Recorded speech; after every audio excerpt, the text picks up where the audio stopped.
जय श्री राधे कृष्णा, जय मिथिला, जय बिहार।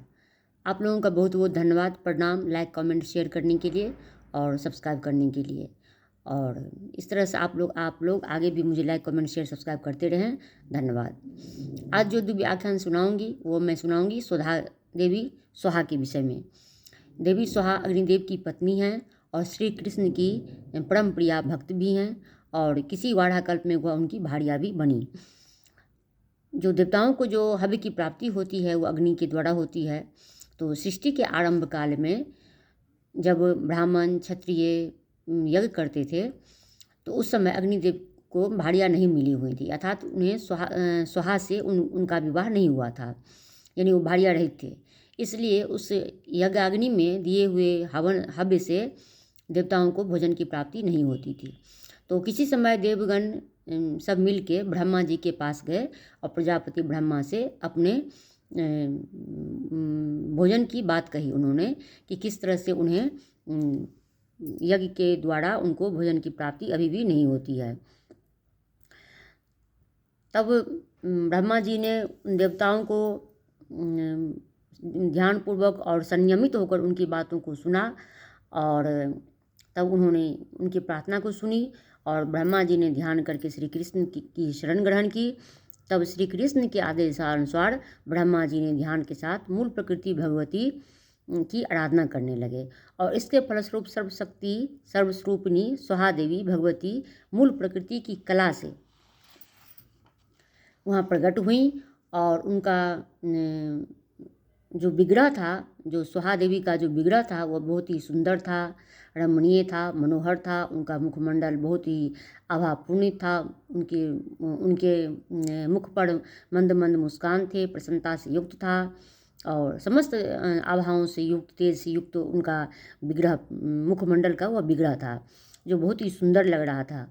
और इस तरह से भगवती सोहा ने ब्रह्मा जी के सम्मुख उपस्थित हुई और उन्होंने ब्रह्मा जी से कहा कि हे पद्म ने आप वर मांगे। तब वचन सुनकर आदरपूर्वक भगवती से ब्रह्मा जी कहने लगे कि आप अग्निदेव की परम सुंदर दाहिका शक्ति बन जाइए हे देवी, क्योंकि आपके बिना अग्निदेव आहुतियों को भस्म करने में समर्थ नहीं है। तो उन्होंने कहा कि जो मनुष्य मंत्र के अंत में आपके नाम का उच्चारण यानी सोहा करके देवताओं को हवि प्रदान करेगा उसे देवगण प्रेम पूर्वक ग्रहण करेंगे। और इस तरह से अग्निदेव की समस्त स्वरूपनी, श्री रूपनी, गृह स्वामिनी आप बन जाइए। देवता और मनुष्य आदि के लिए आप नित्य ही पूजनीय होवेंगी और वंदनीय रहेंगी और आपके नाम लिए बिना कोई भी यज्ञ हवन इत्यादि कार्य पूर्ण भी नहीं होगा। इस तरह से उन्होंने देवी को आसक्त किया, आश्वासन दिया। तब देवी ने कहा कि हे ब्रह्मदेव, मैं तो दीर्घ काल तक तपस्या करके भगवान श्री कृष्ण की ही आराधना करूँगी, क्योंकि श्री कृष्ण के अलावा कोई भी सत्य नहीं है और बाकी सब जितना है वो सब भ्रम ही है। पहले मैं उनकी आराधना करूँगी। और तब उन्होंने कहा कि आप हे देव, हे परमपिता, आप सृष्टि का विधान करते हैं, आप रचना करते हैं। भगवान शिव ने मृत्यु पर विजय प्राप्त कर ली, शेषनाग संपूर्ण विश्व को धारण करते हैं, धर्मराज धर्मनिष्ठ प्राणियों की साक्षी बने हुए हैं और जो गणपति हैं वह सभी देवगणों में पहले पूजे जाते हैं। और पूर्व काल में भगवती मूल प्रकृति भी सबके द्वारा पूजित हुई और जिनकी उपासना के प्रभाव से ऋषि मुनि सब पूजित हुए। तो मैं उस परम परमेश्वर श्री कृष्ण की के चरण कमलों की मैं वंदना, पूजा और तपस्या करूँगी। और तत्पश्चात वह ब्रह्मा जी से वह आज्ञा ली और उन्होंने ऐसा कहकर जो कमल के मुख के समान सुंदर वह देवी सोहा थी, वह ब्रह्मा जी से आज्ञा लेकर और वहाँ विष्णु जी से भी आज्ञा लेकर वह वहाँ से चली गई तपस्या करने के लिए। और वह पद्मजा सोहा निर्विकार होकर श्री कृष्ण का ध्यान करके श्री कृष्ण और राधा जी गोलोक के स्वामी और स्वामिनी हैं और श्री कृष्ण से ही विष्णु जी एक भाग से प्रकट हुए हैं। एक भाग से वो श्री कृष्ण बने रहे जो राधा जी के पति बने, एक भाग से वह विष्णु बने जो श्री लक्ष्मी जी के पति बने और राधा जी से ही लक्ष्मी जी प्रकट हुई हैं। और जो सरस्वती थी वह विष्णु जी की पत्नी थी, और उन्हीं के एक अंश से, उनके कहे अनुसार वो ब्रह्मा जी की बाद में भी भारिया बनी। और तो इस तरह से वह श्री कृष्ण का 1,00,000 वर्ष तक एक पैर पर खड़े होकर वह 1,00,000 वर्ष तक उन्होंने तप किया। तत्पश्चात उन्हें प्राकृतिक निर्गुण भगवान श्री कृष्ण के दर्शन हुए, और भगवान श्री कृष्ण की अत्यंत मनोहर रूप देखकर और अपने आंखों पर सहज विश्वास नहीं कर कि वह क्या देख रही हैं, इस तरह असहज होकर अविश्वसनीय रूप जानकर कि किस तरह से श्री कृष्ण प्रकट हो सकते हैं उन्हें दर्शन देने के लिए। और वह जो 1,00,000 वर्ष तक उन्होंने जो एक पैर पर खड़े होकर तपस्या की, इससे उनका शरीर जीर्णकाय हो गया था। अतः वह छवि देखकर वह वहाँ बेहोश हो गई। तब श्री कृष्ण ने उनको अपने गोद में लेकर उनको देवी को समझाते हुए कहा कि हे देवी, हे कांते, तुम अंश रूप से वराह कल्प में मेरी भार्या बनोगी, और उस समय तुम नग्नजीत की पुत्री के रूप में उत्पन्न होकर नागनजीती नाम से विख्यात होगी। और इस समय तुम दाहिका शक्ति के रूप में अग्निदेव की सुंदर मनोरम पत्नी बन जाओ, और मेरे अनुग्रह से तुम मंत्रों की अंग स्वरूपनी बनकर सबसे पूजित होगी।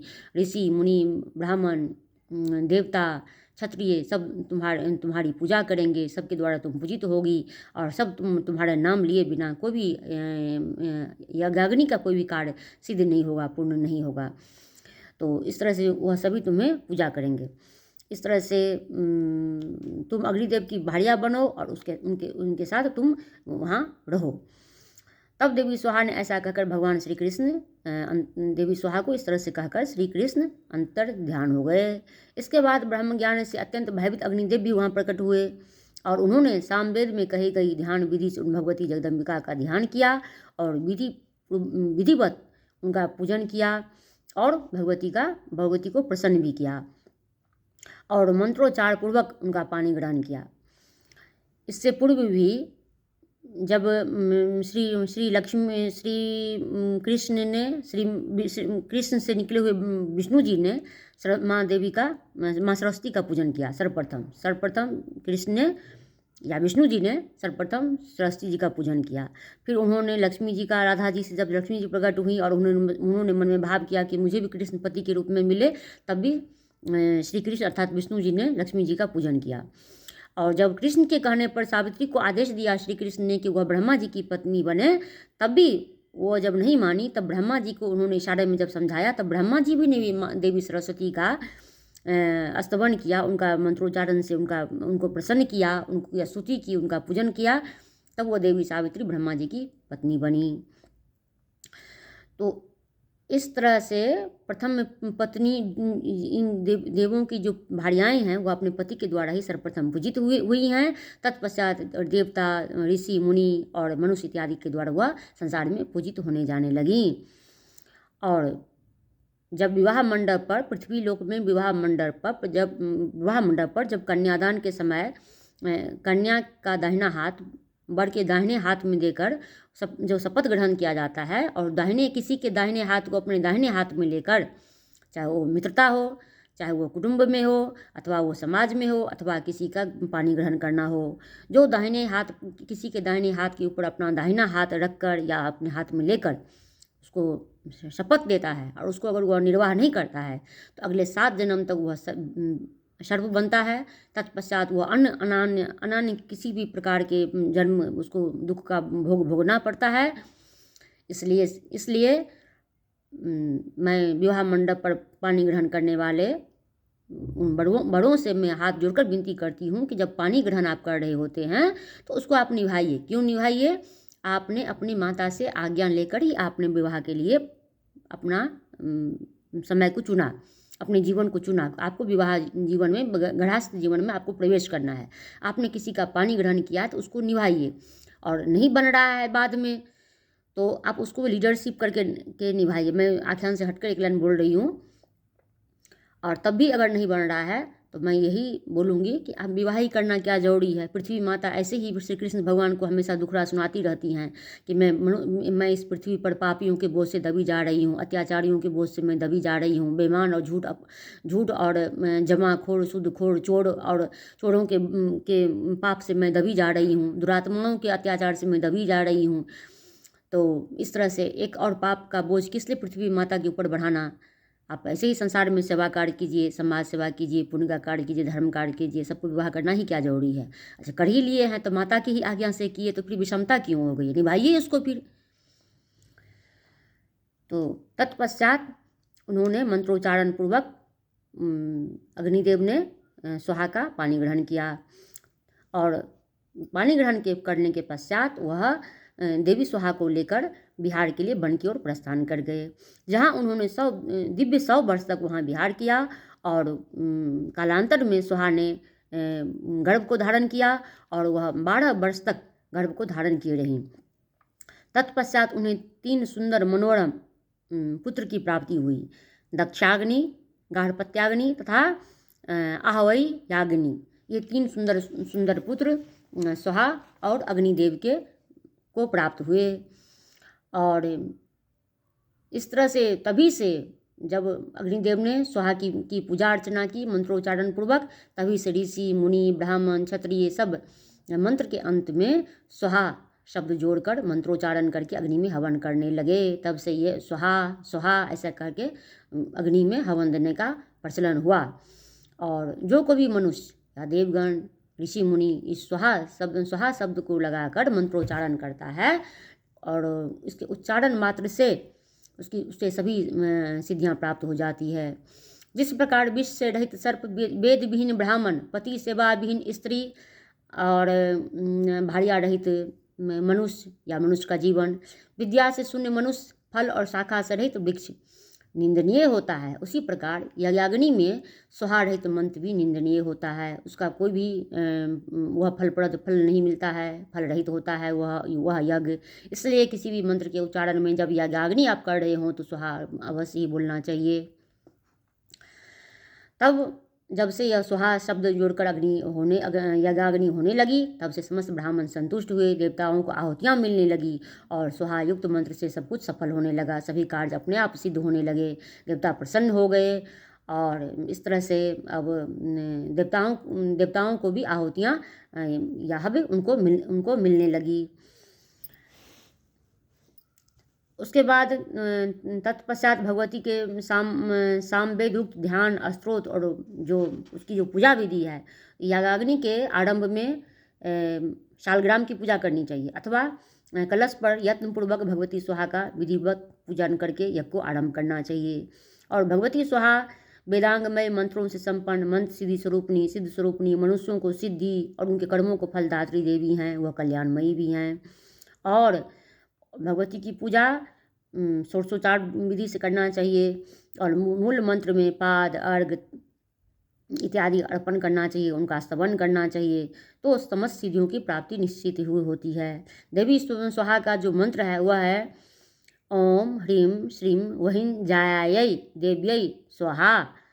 यह देवी स्वाहा का मंत्र है। इस मंत्र से जो को भी यज्ञाग्नि की पूजा करेगा, निश्चित रूप से उसे समस्त अभीष्ट फल की प्राप्ति होगी। केवल स्वाहा स्वाहा बोल देने से भी उसे सिद्धि मिल जाएगी।